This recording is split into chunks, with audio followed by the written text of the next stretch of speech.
안녕하세요. 내게 꼭 필요한 세무에게 윤소영입니다.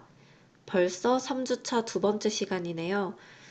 여러분들 얼굴도 못 보고 제가 이렇게 맨날 인터넷 강의로만 이런 날이 오게 될 줄 정말 몰랐는데 여러분들도 그러시죠?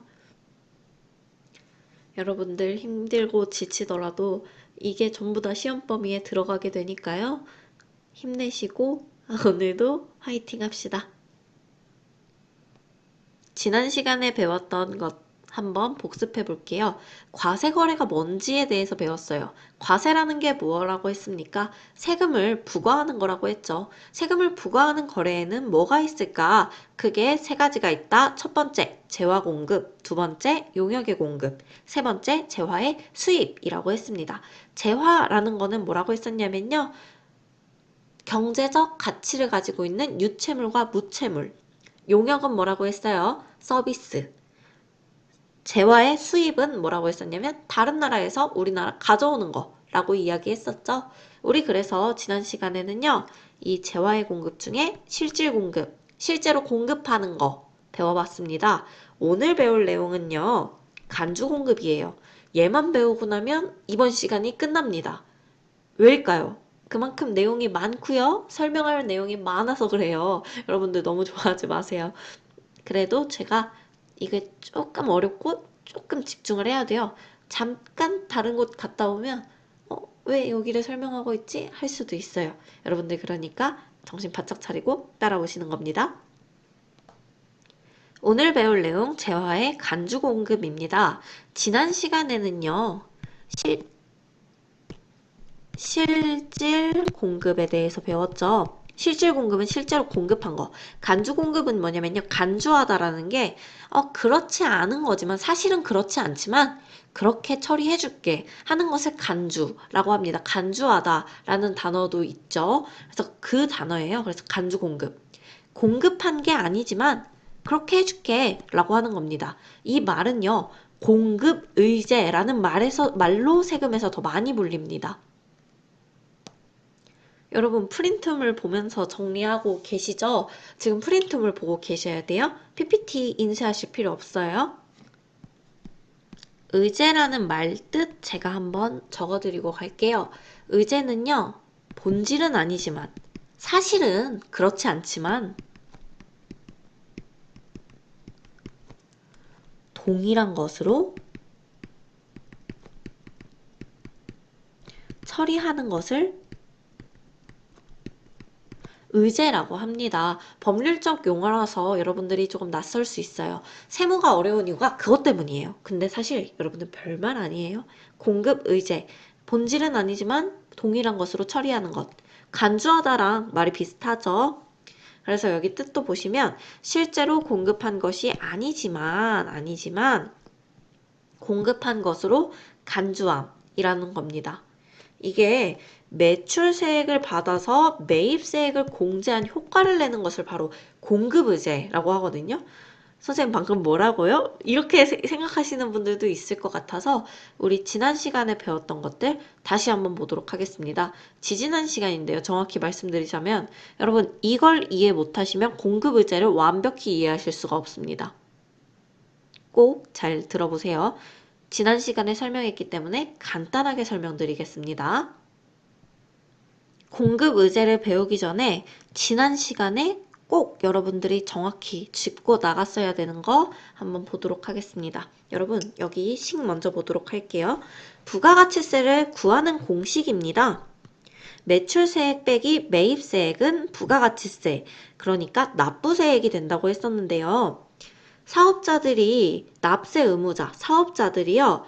부가가치세를 내야 된다고 했었어요. 국가에다가 부가가치세를 내는 것은 납세 의무자입니다. 결국에는 직접 거둬들여놨다가 국가에게 주는 거. 납부세액이라는 거는 뭐냐면 내가 내야 할 세금의 액수라는 거죠. 그래서 매출세액에서 매입세액을 빼면 내가 내야 할 납부세액, 부가가치세가 나오게 되는 겁니다. 흐름 한번 다시 보도록 할게요.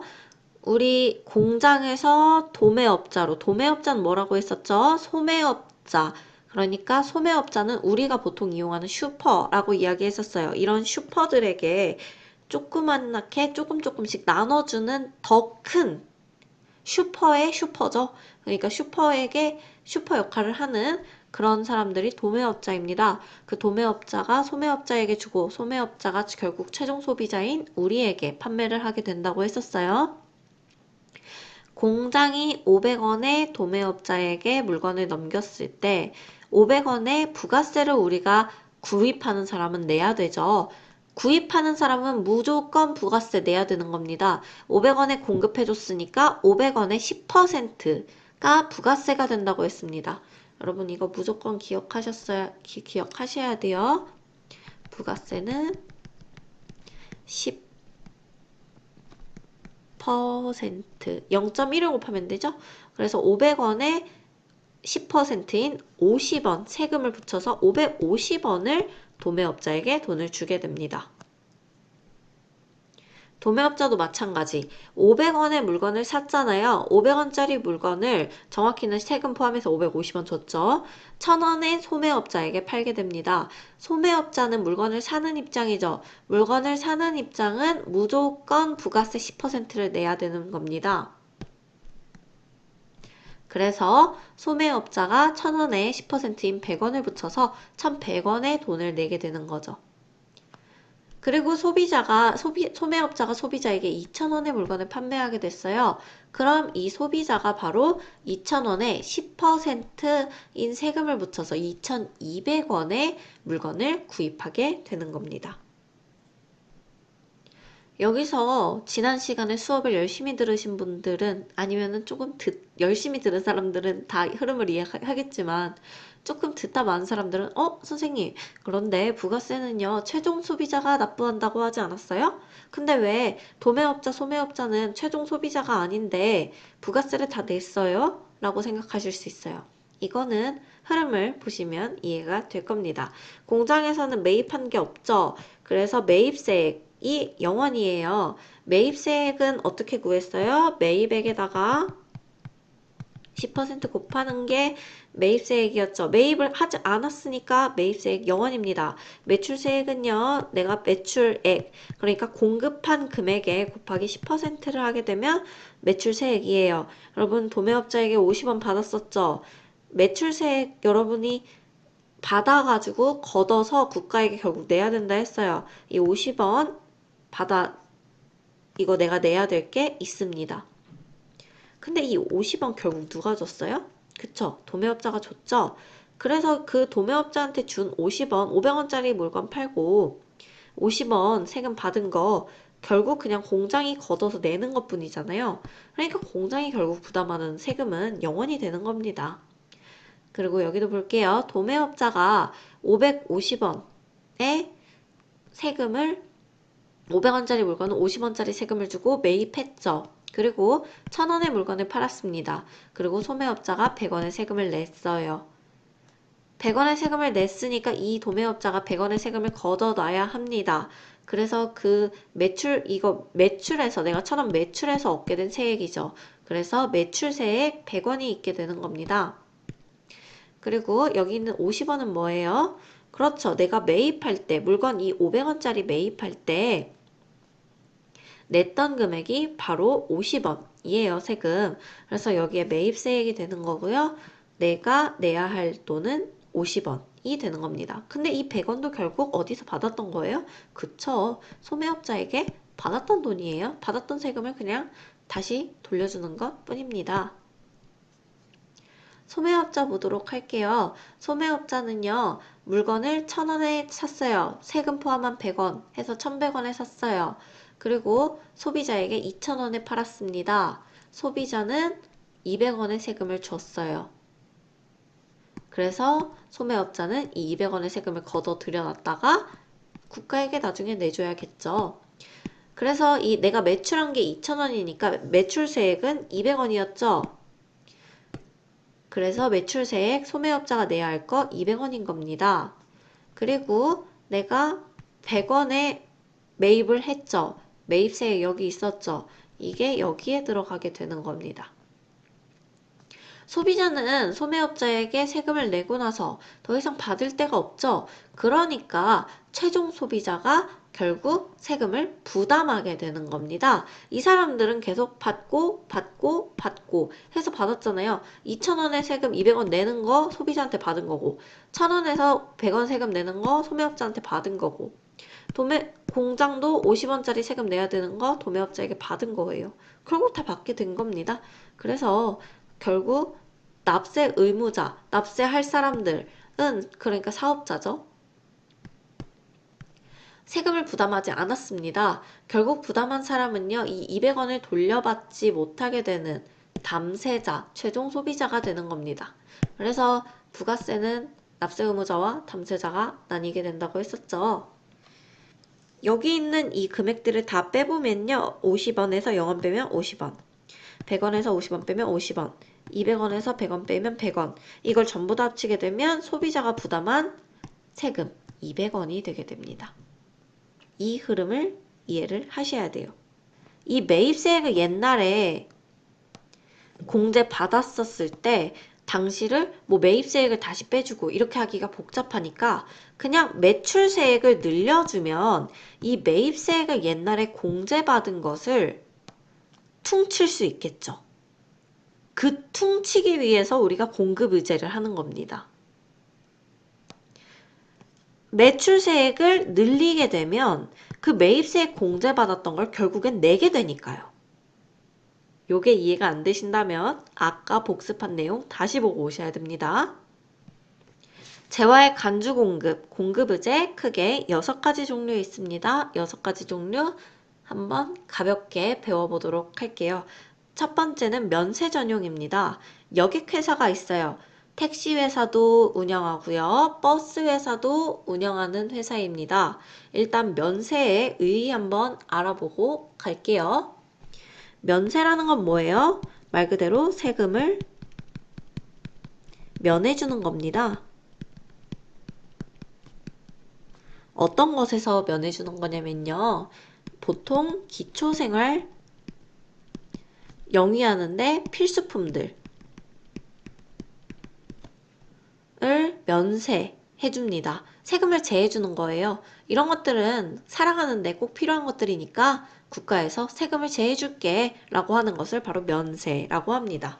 여러분 택시랑 버스 중에 내가 기초생활을 영위하는데 더 필요한 것은 뭘까요? 당연히 버스겠죠. 버스는 면세입니다. 택시는 과세예요. 면세는 세금을 면해준다는 겁니다. 과세라는 건 세금을 부과한다는 겁니다. 이런 택시 사업과 버스 사업을 두 가지를 영위하는 여객회사가 있습니다. 그냥 회사가 있다고 할게요. 그때 처음 살 때는 과세 사업, 그러니까 택시 사업에다가 이용하겠다고 기름을 구입을 한 거예요. 그런데 매입세액 공제를 당연히 받겠죠. 내가 과세 사업을 위해서 기름을 샀으니까. 면세는요, 세금을 면해주는 대신에 매입세액 공제를 받을 수가 없어요. 매입세액 공제를 받을 수가 없다는 말은 내가 여기에서 마이너스를 못 해준다는 겁니다. 여기서 매입세액에서 마이너스를 해야지 사업자가 좋은 거라고 했었죠. 왜냐면 나중에 세금 돌려받을 수 있으니까 이게 크면 클수록. 면세는 세금을 걷지 않는 대신 이 매입세액도 할 수 없게 만듭니다. 그런데 기름을 사서 나 이거 택시에다가 쓸 거야 라고 하면서 매입세액 공제를 받은 거죠. 근데 이걸 택시에다가 넣지 않고 버스에다가 넣은 겁니다. 그럼 매입세액을 공제해 준 걸 회수해야겠죠? 그래서 그만큼을 매출세액으로 쳐줍니다. 그래서 공급했다고 보는 거예요. 그냥 매출했어. 너 이 금액만큼 매입세액 공제받은 만큼 매출세액 쓴 거라고 해. 매출세액 더해 라고 하는 거죠. 퉁 치는 겁니다. 말 그대로. 그럴 때 간주공급 처리하시면 됩니다. 두 번째, 비영업용 승용차와 그 유지에 사용할 경우입니다. 승용차 영업용이 아닌 거예요. 그 승용차 자체나 아니면 그 승용차를 위해서 뭐 엔진 오일도 넣어야 되겠고 기름도 넣어야겠죠. 그런 경우, 그런 유지에 전용하는 경우에 공급으로 쳐주는 겁니다. 간주 공급으로 처리하는 거예요. 일단 여기 교과서에 뭐라고 되어 있냐면요. 개별 소비세 과세 대상 자동차와 그 유지를 위한 재화라고 되어 있어요. 개별 소비세 과세 대상 자동차는요. 이건 회사 영업용으로 못 쳐줘 라고 하는 겁니다. 제가 여기에 조금 오타가 났는데 이거는 지금 소비세 과세 대상 자동차가 아니고요. 개별 소비세 과세 대상 자동차에서 과세되지 않는 자동차입니다. 과세되지 않는 자동차. 그러니까 과세 대상이 아니고요. 과세되지 않는 대상 자동차예요. 그래서 배기량 1000cc 이하, 탑승 인원 9명 이상. 이륜 자동차 중에 125cc 이하, 이륜 자동차는 오토바이 같은 거 말하는 거예요. 그래서 이거가 아니면은 전부 다 개별 소비세 과세 대상인 겁니다. 그래서 1000cc 이상이 되거나 9명 이하가 되거나 이륜 자동차 125cc 이상이 되면 이거 영업용 아니네 라고 하게 되는 겁니다. 영업용 아니니까 과세해야겠네.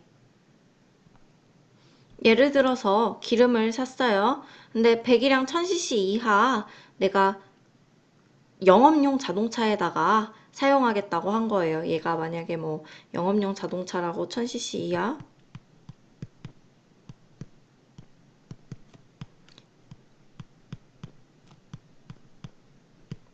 에다가 쓰겠다고 했는데 그래 놓고는 1000cc 이상인 다른 곳에다가 쓰게 된 거예요. 그렇게 되면 어떻게 되는 거예요? 안 되죠. 그래서 그런 경우에는 그걸로 너 매입세 공제받았었지. 1000cc 이하 영업용 자동차에 사용한다고 공제받았었잖아. 근데 결국엔 다른 용도로 쓰게 됐었지? 그러니까 너 그거 매입세 공제받은 거 취소해야 되니까 그걸 그냥 매출세액으로 치자 라고 하면서 간주 공급시키는 겁니다. 너 공급했다고 쳐. 이렇게 하는 거죠. 그래서 매출세액을 받아서 공제해준 매입세액을 회수한 효과를 내게 되는 거예요.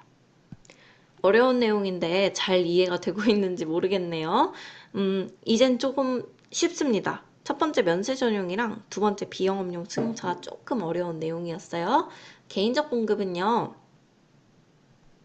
내가 과세 사업에다가 사용할 거야 라고 얘기하고 취득한 재화를요. 사장 본인이 쓰시는 겁니다. 그런 경우는 안 되겠죠. 그래서 그 막 매입세액 공제 불가능한 사업무관, 뭐 본인이나 직원에게 무상증정으로 사용했을 때 그런 경우는 개인적 공급으로 봅니다.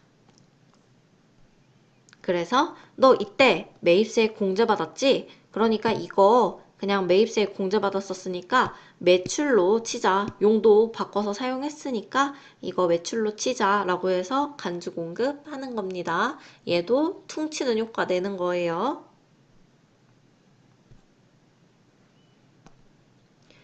네 번째, 사업상 증여입니다. 처음 살 때는요, 내가 과세 사업에 사용하겠다고 산 거예요. 그런데 매입세 공제를 받았죠. 내가 재화를 구입을 했으니까, 매입했으니까.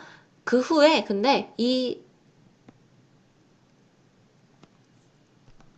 물건을 그냥 거래처에다가 무상증정했다고 합시다. 이러면요. 거래처에 무상증정했을 경우는 접대비예요. 접대비.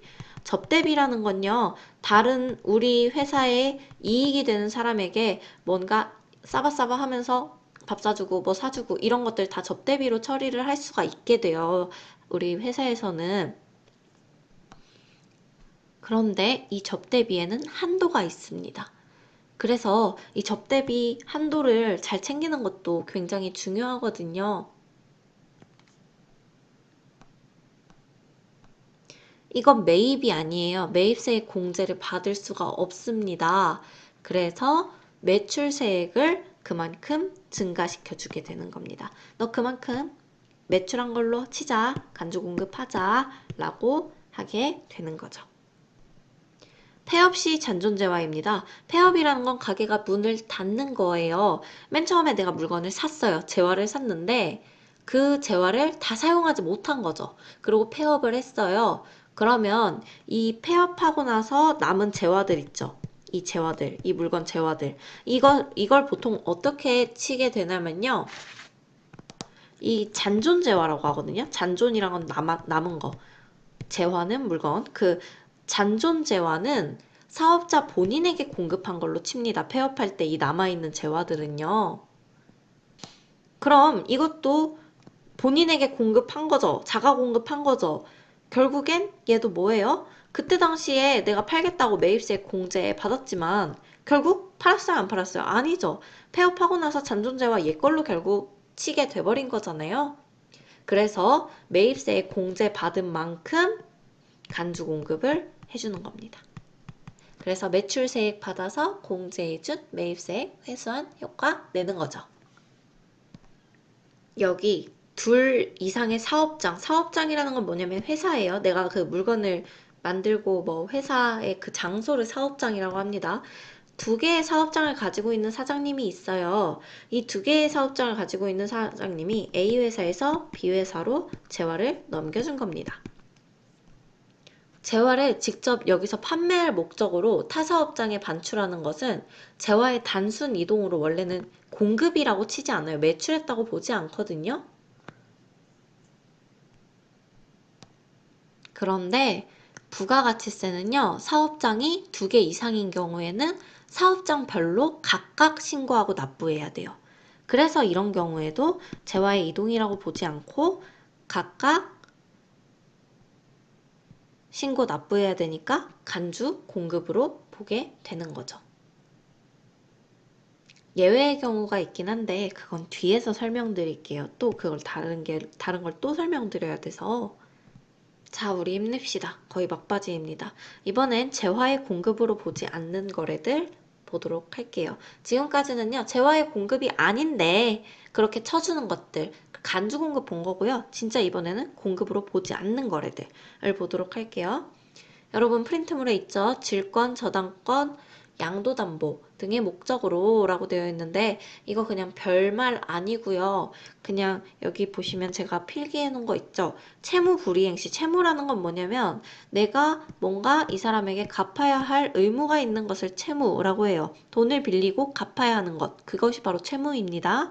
불이행시. 이행하지 않았을 때, 하지 않았을 때, 갚지 않았을 때 약속 이행을 위해 잡아두는 것. 그것을 바로 질권, 저당권, 양도담보라고 합니다.